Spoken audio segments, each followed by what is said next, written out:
بسم اللہ الرحمن الرحیم۔ صحیح بخاری حدیث نمبر 118۔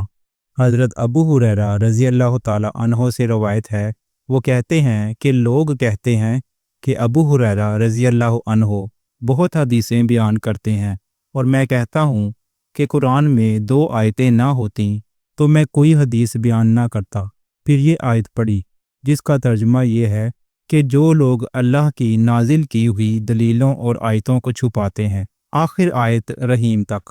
واقعہ یہ ہے کہ ہمارے مہاجرین بھائی تو بازار کی خرید و فروخت میں لگے رہتے تھے اور انصار بھائی اپنی جائیدادوں میں مشغول رہتے، اور ابو ہریرہ رسول اللہ صلی اللہ علیہ وآلہ وسلم کے ساتھ جی بھر کر رہتا تاکہ آپ صلی اللہ علیہ وآلہ وسلم کی رفاقت میں شکم پری سے بھی بے فکری رہے، اور ان مجلسوں میں حاضر رہتا جن مجلسوں میں دوسرے حاضر نہ ہوتے، اور وہ باتیں محفوظ رکھتا جو دوسرے محفوظ نہیں رکھ سکتے تھے۔